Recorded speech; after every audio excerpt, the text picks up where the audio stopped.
সালের 26শে মার্চ চট্টগ্রাম কালুরঘাট বেতার কেন্দ্র থেকে স্বাধীনতার ঘোষণা দিয়ে দিয়েছেন।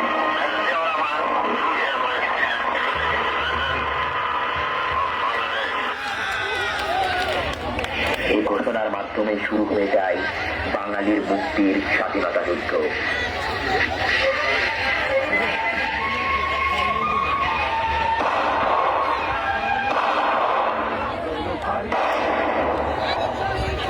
শত শহীদের রক্তের বিনিময়ে 1971 সালের 16 ডিসেম্বর আমরা অর্জন করি আমাদের সেই কাঙ্ক্ষিত বিজয়। 71 বিজয়ের পর 1990 সালে স্বৈরাচার এরশাদের পতন এবং 2024 সালে এসে শুরু হয় কোটা সংস্কার আন্দোলন।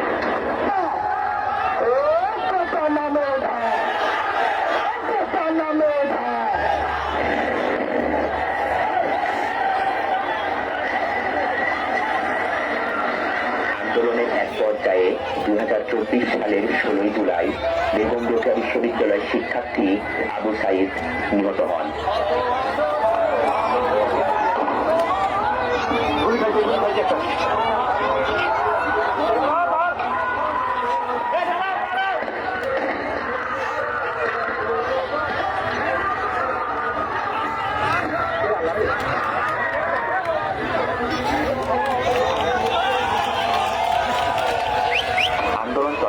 শেখ হাসিনা ছাত্রদের উদ্দেশ্যে বলেন, রাজাগারের নথিপুটিরা পাবে সেটা আমার প্রশ্ন, দেশবাসীর একটা প্রশ্ন। শেখ হাসিনার বক্তব্যের বিরুদ্ধে শুরু হয় শিক্ষার্থীদের ব্যাপক প্রতিবাদ এবং চিৎকার মিছিল।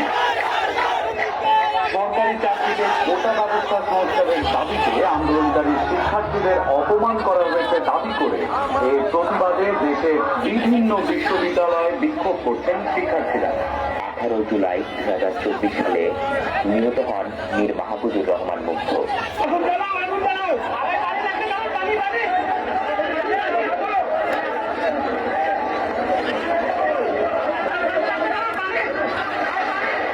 শত শত ছাত্র জনতা শহীদের পর 3 আগস্ট 2024 সালে জাতীয় শহীদ মিনারের সামনে থেকে শিক্ষার্থীরা ঘোষণা করে স্বৈরাচারী সরকার এবং তার মন্ত্রিসভার পদত্যাগের এক দফা।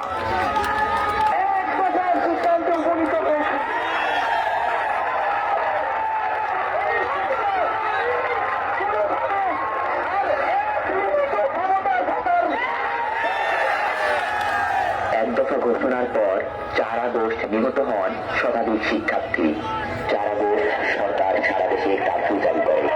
5 আগস্ট কার্ফিউ ভেঙে লাখ লাখ ছাত্র জনতা ঢাকার গণভবন অভিমুখে হয়। শাসনের পর দেশ ছেড়ে চলে যেতে বাধ্য হন শেখ হাসিনা। আকাশে উদিত হল লাল সূর্য এবং তথাকথিত গণতন্ত্র নামক শিকড় থেকে বেরিয়ে যাই দেখল এক নতুন বাংলাদেশকে।